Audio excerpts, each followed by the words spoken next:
What's up, guys? Welcome to another UFC Quick Picks here on the Mayo Media Network. We have UFC Vegas 90 this weekend. Brendan Allen versus Chris Curtis, number 2.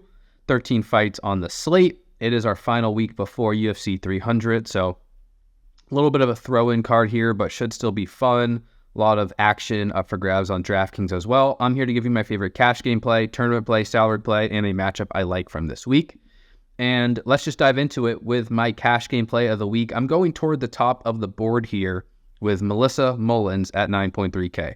All right, my cash game play of the week here is Mullins at 9.3K. Feels a little bit like an off-the-board play. You know, usually we go toward a main event fighter like Brendan Allen. I think he's fine at 8.9K. And there are other fighters in this top end who rate out pretty well, but Campbell, Bahamundes, Morono, Walker, they all feel a little bit more boom or bust than Mullins, who is still one of the biggest favorites on this slate. She's tied with Bahamundes at minus 338 to win against Nora Cornell.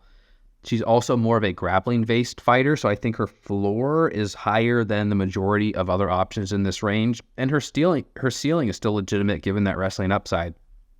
Cornell was just taken down 5 times by Jocelyn Edwards.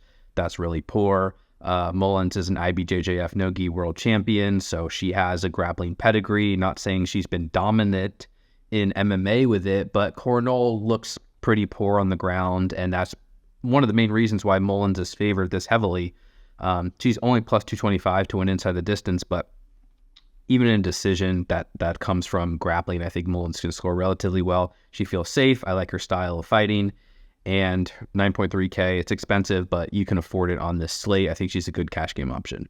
All right, next up, my tournament play of the week. I'm going to go with Charlie Campbell at 9K in one of the best matchups on this slate.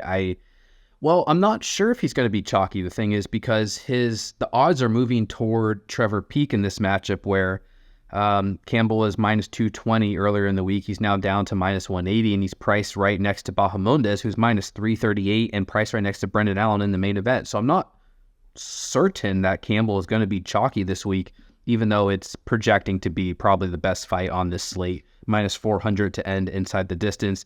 Campbell is minus 125 to win inside the distance. He's still boomer bust, but he's fighting Trevor Peek, who will just go to war with him. Peek's known for slugging it out, but not very technical, not very defensively sound. Campbell, I think one of the reasons why the line's moving toward Peek is because we've also seen Campbell knocked out on Dana White's Contender Series in a fight he was winning. So either way, I think there's a good chance this fight ends inside the distance. The odds back that up.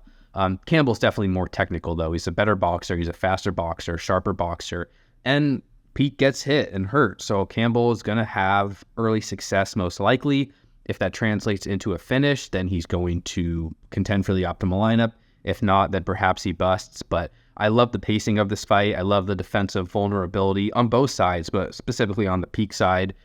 Campbell might also have sneaky wrestling upside in this fight because Peek doesn't defend takedowns well. So I just think there are a lot of ways for Campbell to score. I like that the fight's projected to end inside the distance at a high rate. He's priced affordably, and he may be less owned than we would expect on a typical slate given the fighters he's priced next to. So I really like Campbell and the Peek fight as a whole this week, but Campbell will be my tournament play of the week at 9K. All right, my salary play of the week here. Let's go with Dan Argueta at 7.4K fighting John Matsumoto. Matsumoto is the favorite at minus 161, Argueta plus 139. Matsumoto's 14-0 professionally, so I understand why he's the favorite. He's a slick striker. I kind of rate him as a decent round-winning striker, and he's going to be the better striker than Argueta in this matchup. But Argueta's the best wrestler he's faced by far, and the one issue you've seen from Matsumoto on the regional scene is that he does give up takedowns, and he does give up control. I think he's a brown belt in jiu-jitsu, so it's not like once he hits the ground, the fight's over, but I think Argueta has decent wrestling upside in this fight. He's just a grinding wrestler. That's what he does. He doesn't really have many other paths to victory. So if Argueta wins, I think it comes from takedowns, control, and potentially even a submission. He's plus 450 to win inside the distance, so not projecting a finish at a high rate, but he already scored 101 points in a decision win, and he was going to smash against Ronnie Lawrence if that fight had been called properly. So 7.4K, you know, he'll get some ownership, but price next to Chris Curtis, price next to Trevor Peek. I don't think he's going to be ultra popular, and especially considering he doesn't rate out phenomenally well to win inside the distance. I like Argueta. Wrestling scores well. Fighting an opponent who gives up takedowns, and 7.4K is a cheap enough price to pay. So I'm willing to take chances there on the wrestler in Argueta. All right, finally, the matchup of the week. I'm actually going to go with the main event here, Brendan Allen versus Chris Curtis. Brendan Allen obviously has the grappling upside of the two, a very strong submission grappler. Doesn't really average a lot of takedowns, though, and was already knocked out by Chris Curtis once. So I definitely am not convinced Brendan Allen wins this fight, but there's 5 rounds to work with. If he wins, it's probably going to come in part from takedowns and grappling success. He's also minus 105 to win inside the distance and priced only at 8.9K. So he's affordable and has a really safe floor and a strong ceiling in a win. Although I think there are ways for it to go wrong. If Allen wins, he's probably going to contend for the optimal lineup at 8.9K, given the situation. Chris Curtis, I think, is live to win the fight. 7.3K. He's already knocked out Allen before. Has a 92% takedown defense. So there's a good chance that Curtis defends takedowns, keeps the fight upright. It forces a boxing match, in which case he could arguably be the favorite outright. He's a better boxer than Brendan Allen. Allen's probably the better kicker of the two, but Chris Curtis has power in his hands.